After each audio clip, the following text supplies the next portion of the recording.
What's up, guys? It's been about a week since I last posted, so I figured I'd jump into it with this one.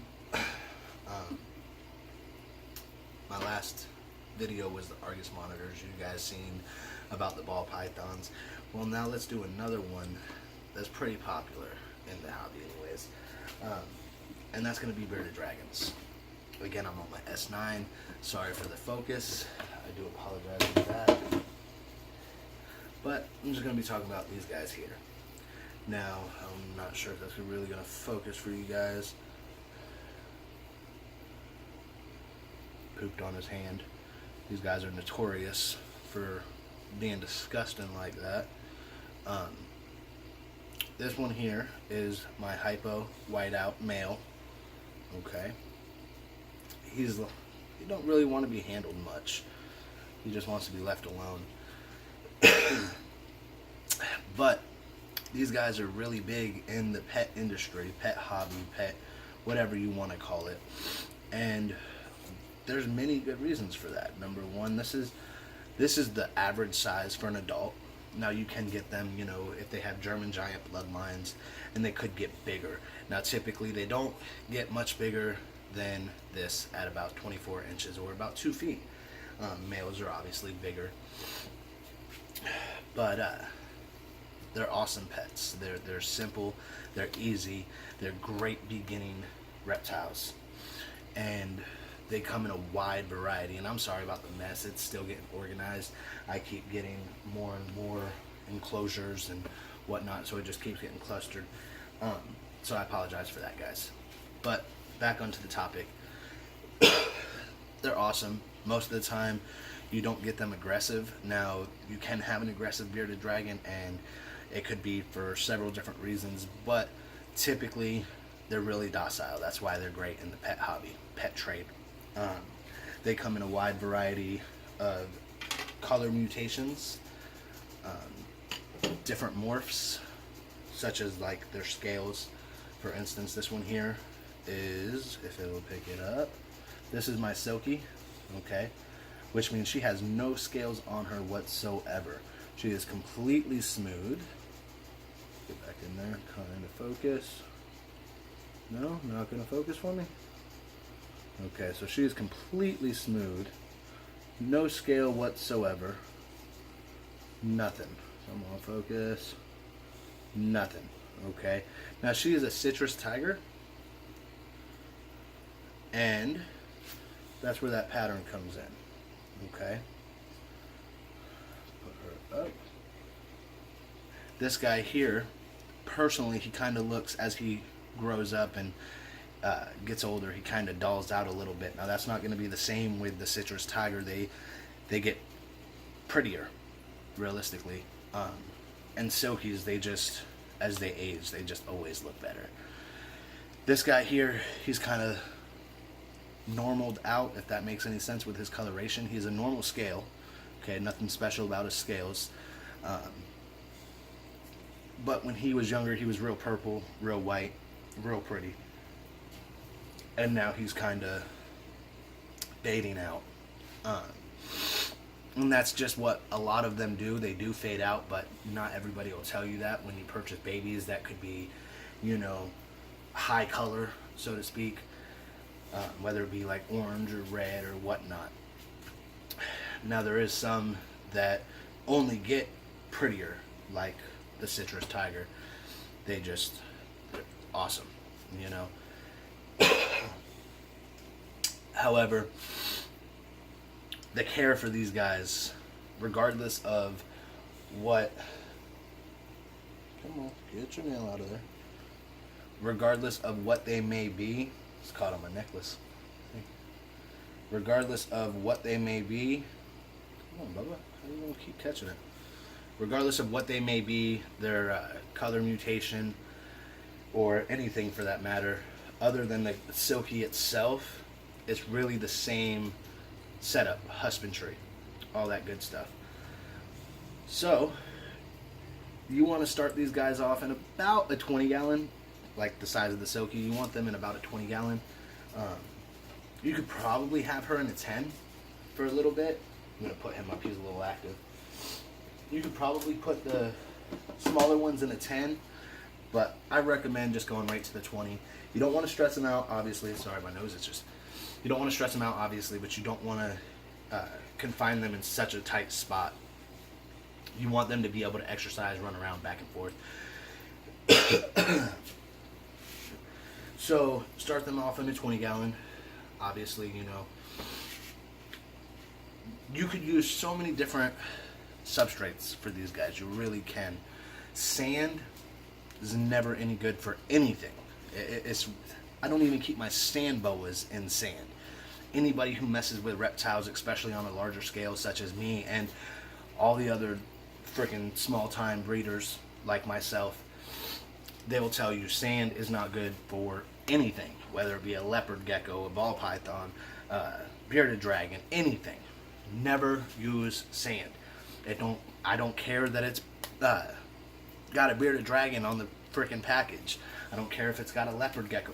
Do not use sand. You run the risk of impacting your animal, and then once your animal is impacted, it can die. Is that really worth it for some sand? Listen, all you really have to do, it's simple. Paper towel. You could even use Repticarpet. I was looking for the little square. You could use Repticarpet like this, okay? I use my, the Repticarpet that I use is brown for my bearded dragons, just because it looks best for them. Obviously, you want to make sure that they're not going to get their nails caught on here. There's different grades that you could use. There's even like a, it's kind of like a sandpaper type of Repticarpet. It's the desert carpet or something like that. Regardless, you guys could look it up and find it. Relatively cheap in comparison. You guys, you know, it looks better than the sand regardless. I wouldn't even use sand in fish tanks. You know, sand is just not, it's really not good for nothing. So, with that, alright, so then the temps, you want them between 80 and 90. And then the hot spot, you want between 95 and 100. You want it a little hotter for the babies rather than the adults, okay? Not much to fluctuate from there, but you got a little play area. And then they're going to eat small like this. You could give them crickets. I personally don't do crickets with any animals that I have, other than occasionally for my black and white tegu. However, superworms, I swear by them. With smaller ones like this, you use the small superworms, obviously. And then this side, you can get them even the giant superworms or whatever. I just use large superworms. I don't breed any myself. I actually order my superworms off of eBay. It's the cheapest way. But it's real simple. When they're babies, they're going to eat about 80% meat, protein, which would be your insects, and about 20% grains, veggies, whatever. It's going to reverse as they get older. It's going to be about 80% greens, 20% protein. Which just means that they're going to eat less worms as they age.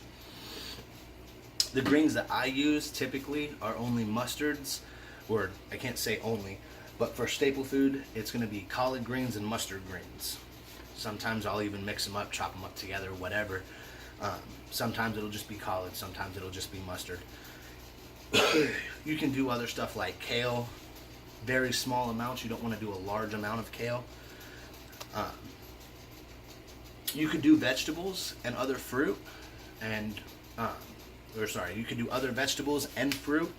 I personally do not do fruits, only because with all the animals, you know, whether it's the sulcata tortoise, where'd he go? Okay, I guess you guys can't see him. He's right over here. But the sulcata tortoise, he still don't get no fruits, not really fruit. He gets pumpkin and stuff like that, but they all process the sugar differently. So I don't want to chance it by giving them too much sugars. So I just don't even do fruit. I just keep it on the vegetables, and that's that. I'll do squash and sometimes a little bit of cucumber, nothing too much, just enough to kind of get that smell. Obviously you need UVB. You can use a Reptisun. That'll give you the heat and the UVB all in one bulb, or you could use two different bulbs. Typically what I do, if it's not the Reptisun, then I have a 100 to 150 watt light bulb that you can get from Dollar General, Walmart, anywhere for a couple of bucks. And then a good UVB. You can order them online, you can get them at the pet shop, whatever. I've had bad experience, nothing but bad experience with the Reptile heat lamps. They just don't produce the heat that you need it for at the right in the right zone, sorry. With the 100 or 150 watt, depending on, it's a trial and error which one works best for you and your setup, to really know what's going to be the best for you. However, I don't think I specified, when they get this size, like this big boy here, you want them in about a 40 gallon. A 40 breeder will suffice. I'm going to try to pick that up just a little bit, maybe. Boom. So about a 40 gallon breeder, and that's all he'll ever need. Now there is some people that keep them in rack systems for breeding and whatnot. I just keep these guys in 40 gallon breeders. Now I will be picking up a enclosure tomorrow that will house, I don't know if I'll house my adults, a couple adults in them or whatnot. At least my babies will be housed in the enclosures that I'm getting. And right now I got like 8 bearded dragons, I got 8 bearded dragons currently. Yeah, it's a lot. But if you guys have any questions, any other questions, whether it be on the bearded dragons, the ball pythons, the Argus monitor, whatever, I'm going to post not continuously, but I'm going to post again another care video of a different species. These guys here, you can't go wrong with a bearded dragon. You really can't. It's so easy. They're so docile. You can train them to walk on a leash, not really like a dog, so to speak, but you can put a harness on them and you can let them in the front yard, not have to worry about them running away. Really great beginning reptile. They really are. It's super simple, super easy. Obviously you want to do your research with any animal that you get. But, that's the end of that. Take care, guys. Make sure you go like us on Facebook at Grizzlies Exotics. Follow us on Instagram at _gruesome_grizzly. Sorry. All the links will be in the description, so make sure you go check those out. And shirts still coming. Bear with me. Got those coming. Take care, guys.